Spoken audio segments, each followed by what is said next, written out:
Por décadas, seu nome foi o mais temido dentro da União Soviética e do leste europeu.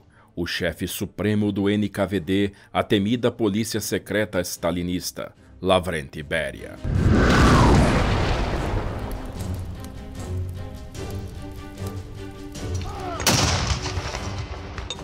Nascido em Merkuli, na atual Geórgia, em 29 de março de 1899, Lavrenti Pavlovich Beria pertencia a uma família simples de trabalhadores do campo. Já no início de sua vida, seu pai abandonou a família.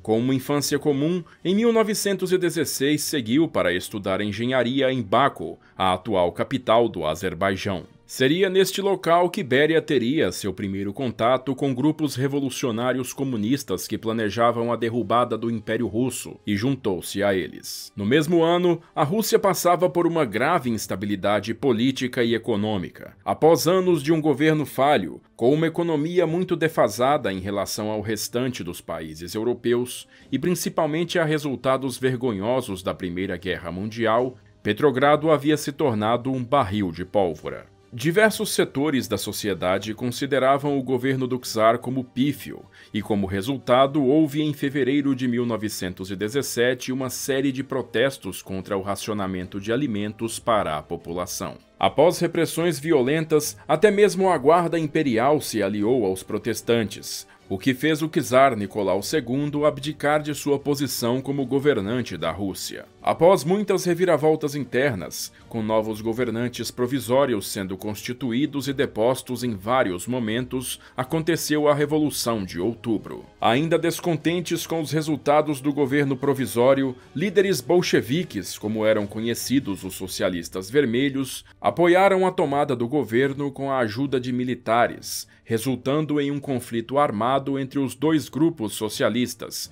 os mencheviques e os bolcheviques. Em 1920, quando os combates chegaram ao Azerbaijão, Beria trabalhou em missões de contra-inteligência para o Partido Comunista. Na repressão dos protestos, ele foi preso por seu próprio grupo partidário e foi acusado de auxiliar em atividades contra-revolucionárias. Prestes a ser morto, sua execução foi cancelada no último momento. Algumas fontes sugerem que isso ocorreu devido a problemas burocráticos, enquanto outras dizem que foi por ordens de Sergei Mironovich Kirov, então secretário do Partido Comunista do Azerbaijão e amigo de Stalin. De um jeito ou de outro, Beria estava livre novamente. E para evitar situações em que fosse confundido novamente como uma figura contrária ao partido, ingressou no serviço secreto bolchevique, o Cheka.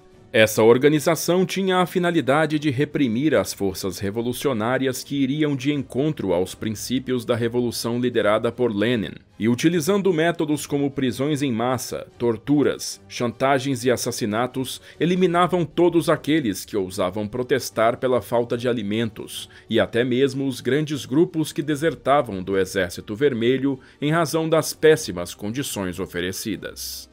Também era a função do Cheka administrar o sistema Gulag, as prisões de trabalhos forçados em regiões remotas da União Soviética para adversários políticos e pessoas consideradas indesejáveis pela Revolução. O ingresso de Beria na polícia secreta coincidiu com o início de uma sistemática e violenta campanha de eliminação de quaisquer grupos contra-revolucionários e mencheviques, o que resultou, em um período de 4 anos, no assassinato de 100.000 a 200.000 pessoas, em execuções sem julgamento que trouxeram o medo e o caos para a recém-nascida União Soviética. Após a sangrenta supressão do governo menchevique da Geórgia e sua anexação à União Soviética em 1921, Beria coordenou as ações de perseguição e eliminação de grupos rebeldes remanescentes no país, bem como desmantelou as redes de espionagem turca e persa que agiam na Geórgia, implementando também suas próprias redes de inteligência dentro da Turquia e da Pérsia. Como recompensa, Beria foi elevado à vice-chefia da agência na Geórgia, e em 1924 estourou lá um levante de caráter nacionalista. Com as informações que conseguia angariar com seus informantes, ele reprimiu violentamente a tentativa de tomada de poder,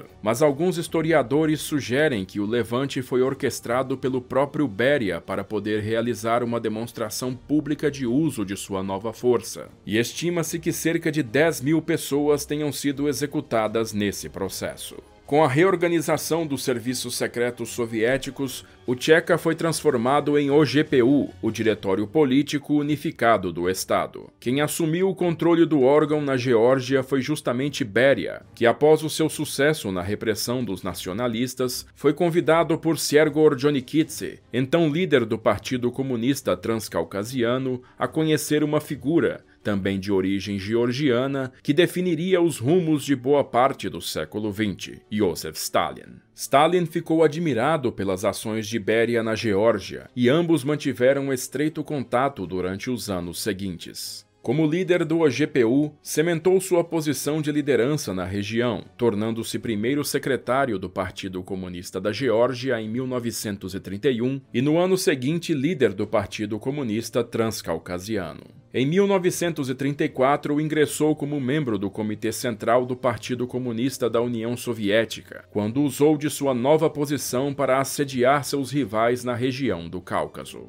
No período que transcorreu de 1924 até 1935, Beria manteve-se próximo de Stalin, constantemente afagando-lhe o ego com uma interminável sequência de elogios, chegando até mesmo a adquirir uma casa de veraneio adjacente à de Stalin, com estilo semelhante, só que em tamanho menor. No início de 1935, publicou um livro chamado A História das Organizações Bolcheviques na Transcaucásia, em que comentava das lutas no setor durante a Revolução e de como um líder lendário havia sido vital para os esforços comunistas na região. Obviamente, esse líder era Stalin, que ficou muito contente quando leu a obra. Esse foi um fator decisivo para Beria ingressar no círculo interno de poder que rodeava o ditador soviético. Um ano antes, o influente político Sergei Kirov, líder do Partido Comunista em Leningrado, fora assassinado com um tiro no pescoço em seu local de trabalho sob circunstâncias misteriosas. A polícia secreta soviética, agora conhecida como NKVD, sigla para Narodny Komissariat Внутренних дел,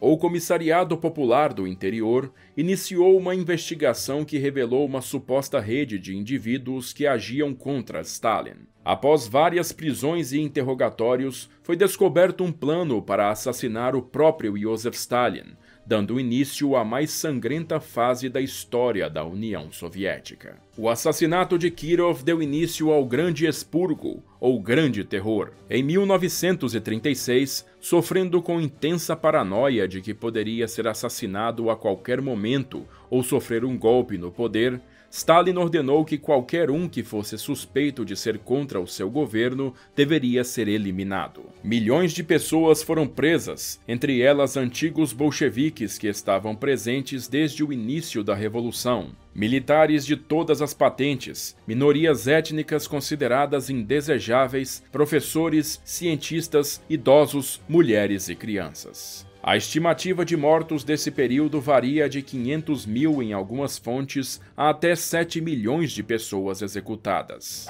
Estudos mais recentes indicam que dos 2,5 milhões de pessoas presas e enviadas para os gulags, cerca de 700.000 foram executadas, um número que não compreende as pessoas que morreram por maus tratos no gulag ou em decorrência destes mesmo após sua soltura. A pessoa responsável por administrar o genocídio na região da Transcaucásia foi justamente Beria, que o fez com fria determinação e com punho de aço. Após um contato com um amigo de Moscou, no entanto, Beria descobriu que seu próprio nome constava numa lista de pessoas a serem eliminadas pelo NKVD. Rapidamente, então, embarcou em um avião para a capital e foi ao encontro de Stalin suplicar por sua vida. Para sua sorte, encontrou o líder soviético num momento de descontentamento com Nikolai Yezhov, o então chefe do NKVD, que começava a angariar muita influência no país. Stalin desejava se livrar de Yezhov,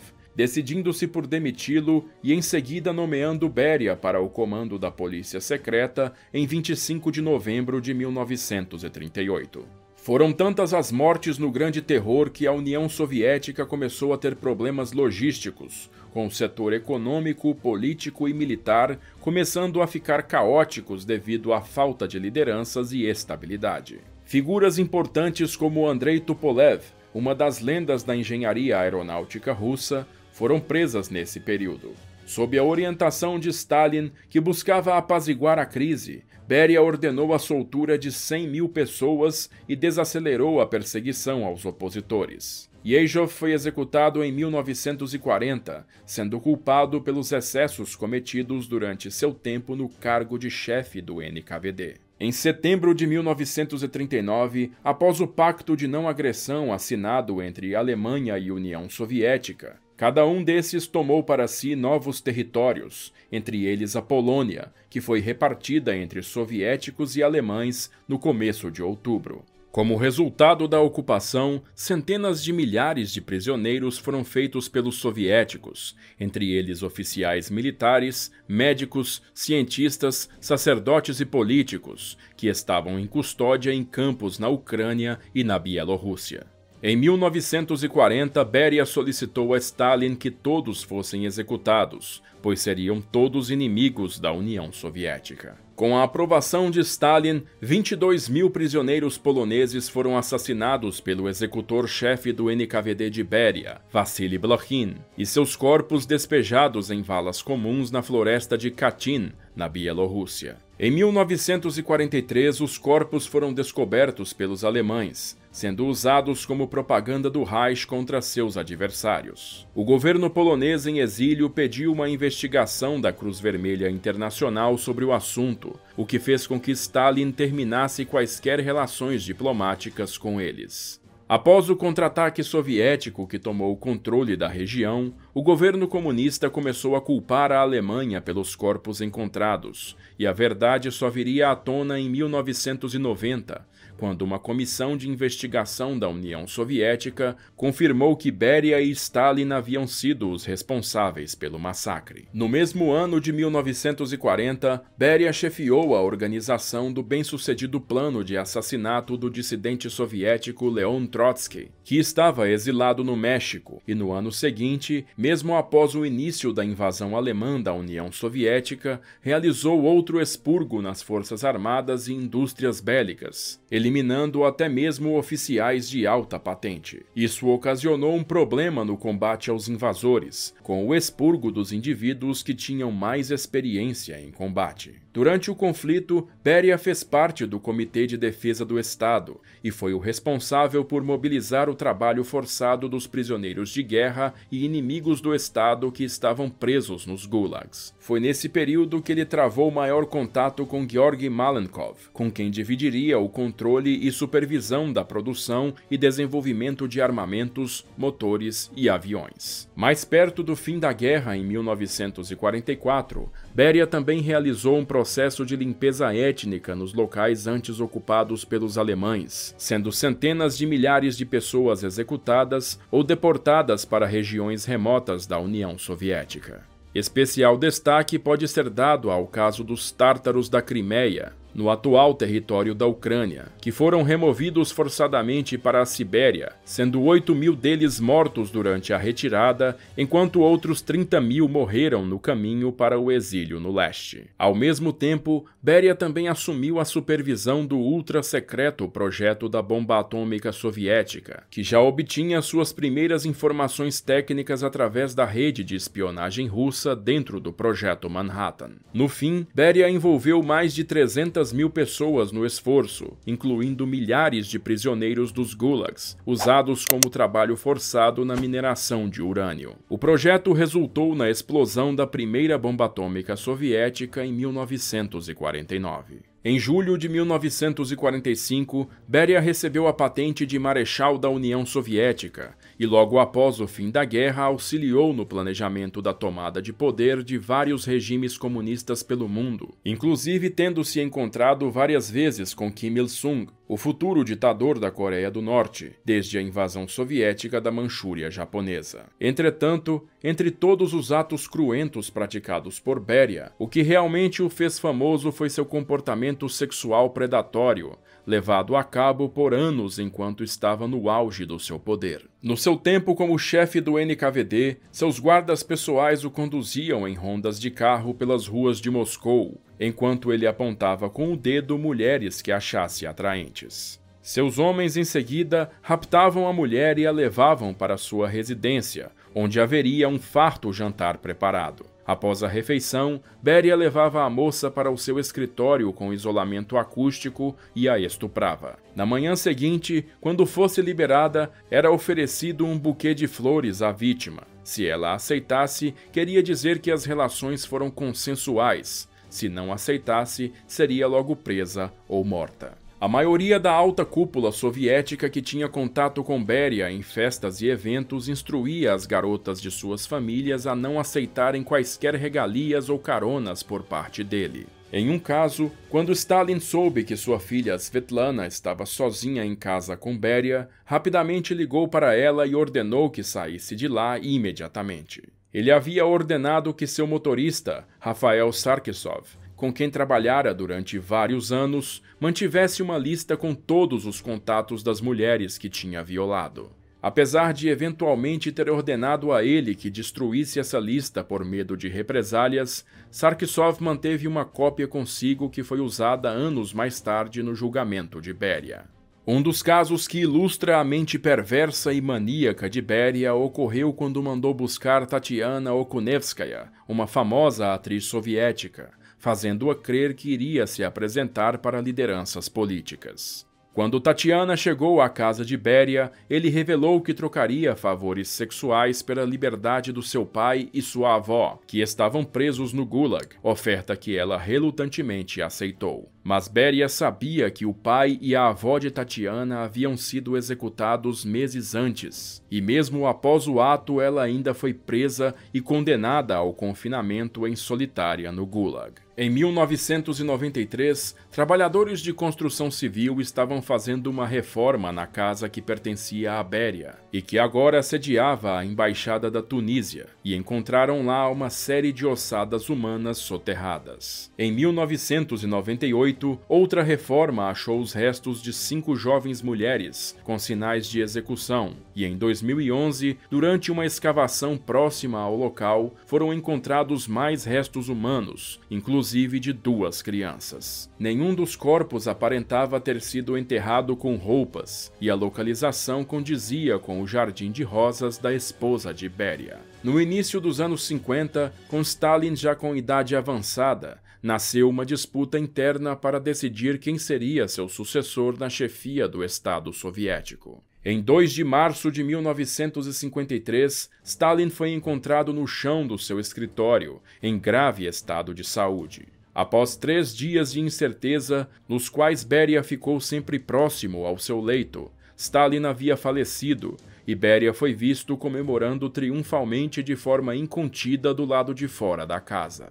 A disputa pelo poder supremo agora estava centrada entre ele, seu antigo aliado Malenkov e seu notório rival Nikita Khrushchev.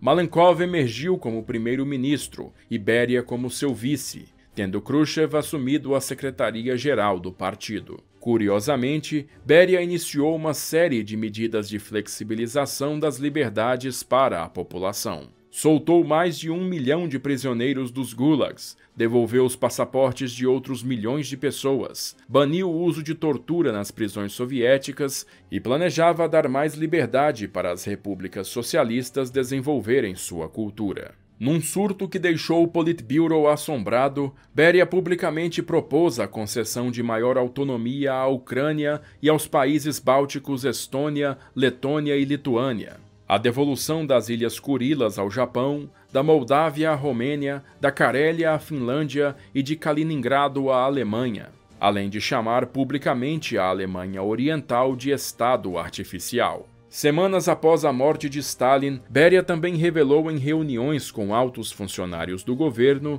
gravações que havia feito secretamente de seus encontros com o falecido líder supremo, no intento de demonstrar a insanidade do ditador no final de sua vida. Todas essas ações fizeram o governo soviético entrar em parafuso, pois a dogmática doutrina comunista entrava em choque com tantas medidas liberais. Em junho de 1953, uma série de protestos de trabalhadores industriais na Alemanha Oriental se espalhou pelo país, com diversos setores se revoltando e protestos violentos tomando as ruas. As autoridades locais não estariam mais impondo com a pressão adequada o modo socialista de organização social, causando o caos na sociedade. Nikita Khrushchev, aproveitando a oportunidade, fez uma aliança com diversas figuras importantes do regime, incluindo seu rival Georgy Malenkov e até mesmo o Marechal Georgy Zhukov, maior herói da União Soviética na Segunda Guerra Mundial. Unidos, convocaram Beria para uma reunião nos arredores de Moscou em 26 de junho daquele ano. Ao chegar ao local, Beria foi recebido com um discurso furioso de Khrushchev, que o acusava de tomar decisões políticas que iam de encontro aos princípios da União Soviética, configurando-o como um auto-traidor. Ainda sem entender o que se passava, Beria apelou ao seu amigo Malenkov por uma defesa, mas Malenkov apenas ficou em silêncio e pressionou um botão sobre a mesa. Naquele momento, Zhukov, acompanhado de um grupo de oficiais armados do Exército Vermelho, irrompeu pela sala e anunciou a prisão de Lavrenti Beria. Para evitar uma reação por parte do NKVD, Zhukov guardou Beria no local até o fim do dia, quando finalmente o deslocou para uma cela no quartel-general do Distrito Militar de Moscou, onde foi secretamente mantido por 6 meses.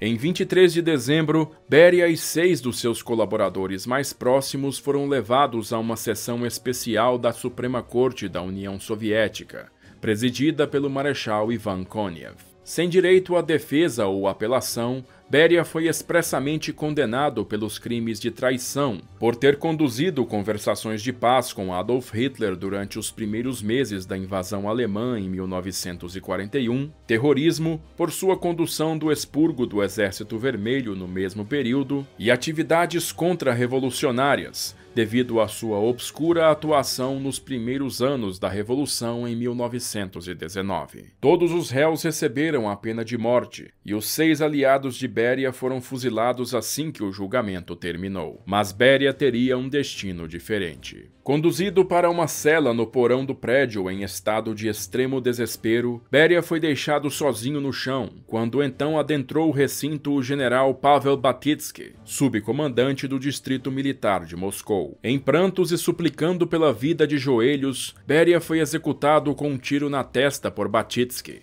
Foi eventualmente promovido a Marechal da União Soviética em 1968, tornando-se assim o único Marechal da União Soviética a ter executado outro Marechal da União Soviética. Depois de quase 30 anos de poder absoluto, nos quais protagonizou inúmeros genocídios, crimes de guerra e assassinatos, o reinado de Lavrenti Pavlovich Beria havia chegado ao fim. Seus arquivos pessoais, que continham dossiês de todas as grandes figuras do Partido Comunista, foram destruídos a mando de Nikita Khrushchev, e seu corpo foi cremado e suas cinzas depositadas numa vala comum do cemitério do monastério Donskoy, em Moscou. Seu nome fora apagado da maior parte dos registros soviéticos e permaneceu durante muito tempo esquecido propositalmente pelos livros de história.